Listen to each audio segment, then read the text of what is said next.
queda que a gente teve na sexta-feira, Clarissa, já é a segunda maior dos últimos anos, pelo menos 2021 para cá. Eu explico já. Mas antes disso, só para quem está em casa agora nos assistindo, entender o quanto está atrelado uma coisa a outra. Vínhamos em recordes seguidos no Ibovespa. Recordes atrás de recordes. Passamos, inclusive, dos 164 mil pontos. Na sexta, chegamos a bater durante o dia nos 165 mil pontos. Aí, no início da tarde, por volta da 1 da tarde, saiu uma notícia, ainda não confirmada oficialmente, de que Flávio Bolsonaro seria o candidato indicado de Jair Bolsonaro. A gente já viu uma primeira queda acontecer. Logo na sequência, quando houve a confirmação realmente, olha o paredão que se forma aqui na negociação do índice Ibovespa. Literalmente, de penhasco abaixo, foi o Ibovespa, que saiu da casa dos quase 165 mil pontos para fechar aqui, ó, nos 154.369 pontos. Débora, mas por que isso? Porque, no final das contas, o mercado vê imprevisibilidade. O fio da meada aí da incerteza e da imprevisibilidade foi o que guiou aqui essa queda tão pesada do índice Bovespa, que veio justamente com esse anúncio, com o mercado não conseguindo ver a previsibilidade, o ajuste fiscal, por exemplo, que espera-se para o ano de 2027, inclusive com outro candidato que era esperado, que a gente sabe que é o Tarcísio. Bom, na próxima tela, aí sim a gente volta àquele outro gráfico que eu estava mostrando para vocês. Aqui é um levantamento da Elusaita, que é do Enar Ribeiro, e que mostra agora as 5 maiores quedas do Ibovespa de 2021 para cá, Clarissa. A primeira delas ainda está para fevereiro de 2021, quando o Ibovespa caiu 4,87%, e aqui nesse cenário a gente tinha uma crise institucional sendo instalada, a incerteza e a perspectiva de influência na Petrobras, porque aqui nesse momento foi quando a gente começou a ter aqueles anúncios de mudança de presença da Petrobras ainda no governo Bolsonaro. Depois disso, foi daí para baixo, foram diversas mudanças de presidentes da companhia, isso trouxe muita instabilidade e a gente teve o mercado reagindo bastante. Junto a isso, é preciso lembrar que a gente também tinha uma crise sanitária aqui em andamento, que era a Covid-19 e que no final das contas a gente tinha um impacto muito grande na Bolsa Brasileira. Agora, a segunda maior queda qual que é? A que aconteceu na sexta-feira. 3,31% de queda diária, justamente por causa dessas interferências políticas e desse risco, essa instabilidade que foi gerada no mercado. Logo na sequência, a terceira maior queda agora que aconteceu em 8 de março do ano também de 2021, também envolvendo essas questões institucionais, também envolvendo aqui a Omicron, que na época tinha surgido, era mais uma fase da Covid-19, todo o cenário de instabilidade que inclusive também surgia aqui, quanto aos conflitos geopolíticos e que no ano de 2021 também afetou bastante as negociações. Logo na sequência, a quarta maior queda agora fica para o dia 8 de setembro, também do mesmo ano, 2021, 3,78%.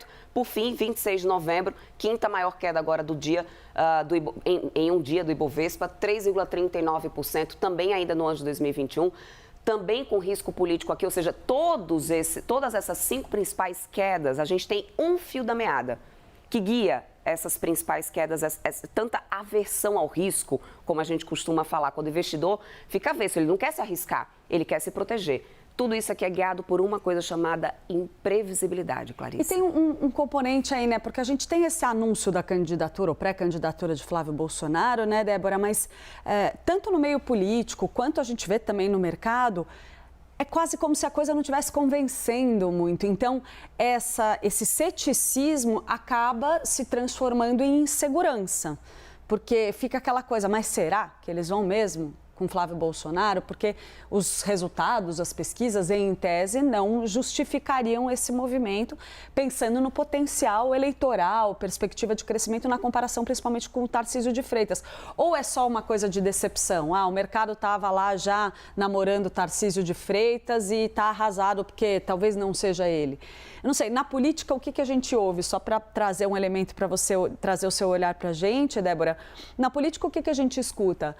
Olha, os que estão certos, tem uma ala que diz, não tem nada disso, não vai ser Flávio Bolsonaro, isso aí não é para valer, é só uma jogada para mobilizar o bolsonarismo e depois caminhar com uma candidatura mais ao centro que vai ser mais competitiva. Mas tem uma turma que diz, Jair Bolsonaro quer o sobrenome dele na urna no ano que vem e ele vai teimar até o fim. E se Flávio Bolsonaro conseguir se tornar minimamente competitivo na avaliação desses interlocutores, tem possibilidade de Flávio ir até o fim. Então fica essa coisa no ar. Não é que as pessoas sabem que Flávio Bolsonaro é o candidato. Tá aquela coisa, ele é, mas ninguém sabe direito até quando. Ninguém sabe o certo, Clarice. Uma das coisas que eu também ouvi que fez muito sentido, né, conversando com algumas fontes, inclusive, para entender todo esse auê, toda essa versão da última sexta-feira, é que a frustração vem do lado que, tipo assim, o Plano Brasil, que tanto é falado, o Plano para a Pátria, que tanto vinha sendo falado e sempre foi muito bem defendido, agora parece, ganha um escanteio, na verdade, fica de escanteio, porque, na verdade, o que fica muito claro com essa decisão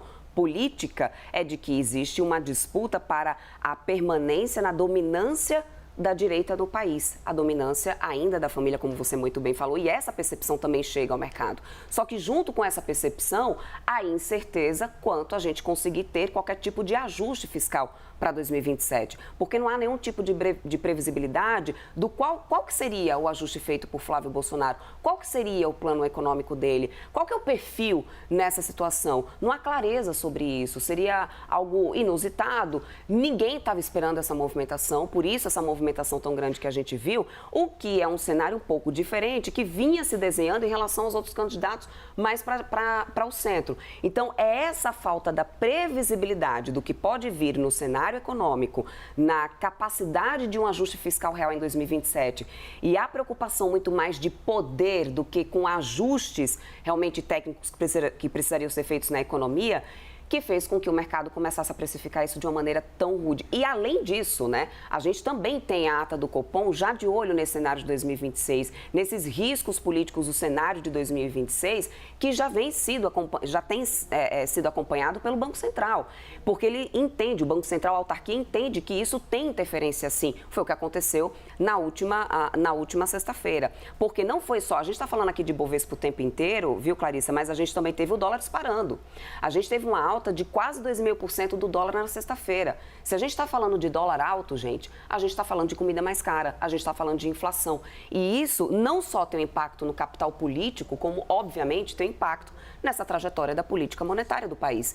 E em vésperas de Copom, em véspera da última decisão de Comitê de Política Monetária. Então, tudo isso segue no radar do Banco Central e, obviamente, agora mais claramente do mercado, que já não vê mais a chance da Selic estar em 12%, ainda em 2 dígitos, mas já começou a aumentar a projeção da Selic para o ano que vem. Essa foi a leitura mais clara do quanto que o mercado enxerga risco nessa questão política impactando ali o mercado. Para essa reunião dessa semana, para a super quarta dessa semana, ninguém espera outra coisa que não seja realmente a manutenção dos 15%. É claro que vai ficar aquela expectativa, porque pelo menos uns 54% ali de expectativa de mercado tá para que comece o corte de juros em janeiro, né, Clarissa? Mas nada disso é garantido. Tudo vai depender da ata do comitê, do tom e que... Particularmente, acho muito difícil, diante desse cenário da sexta-feira e de tanta imprevisibilidade e risco político que surgiu, do Copom dizer assim, olha, vou tomar uma decisão agora de reduzir juros já em janeiro, porque seria muito precipitado diante de tudo que a gente viu acontecer na sexta. Até pela incerteza mesmo, exato, né? Não dá para saber onde a gente está pedindo. O mercado trabalha em cima de previsibilidade, ele opera em cima de previsibilidade. Quando você tira isso ali do lastro das operações, aí a ladeira abaixo, igual a gente viu acontecer com o Ibovespa. Muito bem, então, Débora Oliveira ajudando a gente aqui a entender tudo que acontece na economia. Débora, muito obrigada. Até já, vocês se preparar aí para essa nova fase lá no CNN Money. Obrigada, até mais.